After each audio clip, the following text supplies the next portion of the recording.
From 1776 to present, America has morphed into the country we are living in today. There are so many things that make up the United States of America, such as our diverse society, our freedom to express ourselves, and our privilege to be involved in our government. I believe our right to vote is an essential part of what makes us an American. As Thomas Paine once said, the right to vote is the primary right by which other rights are protected. Let me show you what I believe makes up an American. This bottle represents an American citizen. A good American has hardiness, purity, and perseverance. They also have good ideas about politics and a dash of bravery. These are just the basic ingredients of what it means to be an American. Finally, the yeast in this experiment represents you rising up and impacting our government through the form of voting. So, as you can see, even if every American uses these traits, they don't affect our government unless they're used when voting.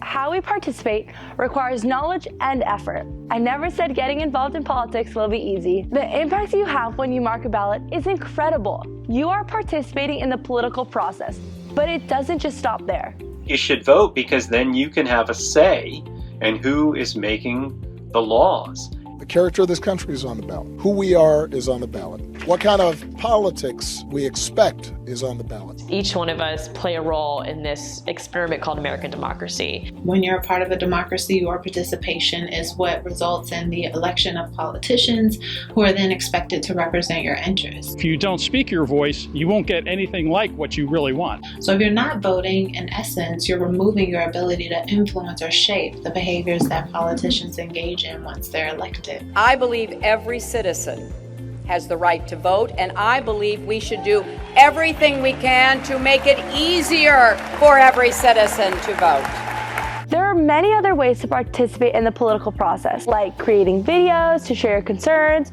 protesting to express your views, writing letters to elected officials, even by watching this video.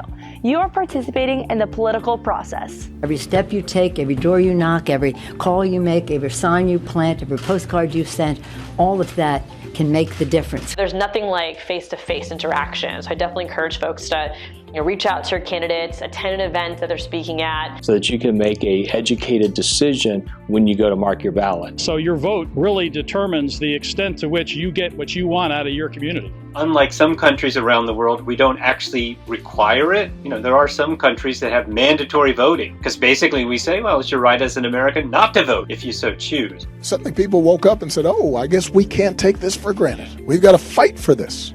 Instagram, Facebook, and all other social media accounts are becoming very useful to get information. There are many good ways to find out about candidates, and the internet provides probably source one. Make sure to also follow credible people and sources so you don't get any false information about laws and candidates. You can Google literally candidates' names and find information on candidates. There are different nonprofit organizations where you can receive non-biased information. The problem for the voter is to separate the chaff from the wheat and know what's real news and what's fake news. Probably the worst way is just to try to rely on the television commercials you're bombarded with, because obviously those people have an agenda and they're trying to steer you one way or another. As voters, we need to know the political parties that are in election. The two main political parties are Republican and Democratic. We have party affiliations because many people fall into categories and agree with certain parties. A lot of Americans aren't well-informed voters and only vote for parties because they don't know about current issues. So it's up to you to learn about elections that are coming up. Since America has such a large population, it's impossible for each person to vote on every issue. Therefore, we elect representatives that can deal with these issues for us in office. We believe that no matter what state you live in, whether you're a Democrat or a Republican, you should have a fair voice in our elections. Your vote is your voice. The highest turnout election we have is a presidential election. There's a number of positions that you can vote for besides President of the United States. You have U.S. Senator, Member of Congress at your federal level. You have Governor, Attorney General. Florida, you have an Ag Commissioner, you have a CFO. Going even more local, you have your county commissioners, your city mayors, school board members. The level that I serve, a state house representative and a state senator. Young voters make up a large portion of the voting population, making them a super powerful political force. The character of this country is on the ballot. Who we are is on the ballot. What is the quality of life that they want? What do they want to see this planet look like in the future? Find out what your passion is, and then from there, learn about the candidates and the issues, figure out what you believe in, and then try to vote accordingly. Here are some tips to help you get the full story. 1. Keep in mind that many news sources are biased. 2. Politicians will create a positive media image for themselves and try to hide some negative aspects of themselves. 3. Don't believe everything that's out in the media. The majority of the media is for entertainment. Knowing these 3 things will help you get started on your research and change the world. Don't forget to seek for information, start the conversation, and speak out. My name is Chris Bailey and I work for Charter Spectrum Communications. This is Representative Anna V. Escamani in District 47 for the Florida House. I'm Bill Cowles, the Orange County Supervisor of Elections. Hello, my name is Professor Wright, and I'm a professor at the University of Central Florida.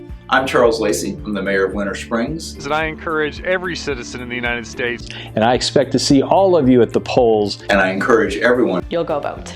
Go vote. To go vote. Go out and vote. To vote at the next election.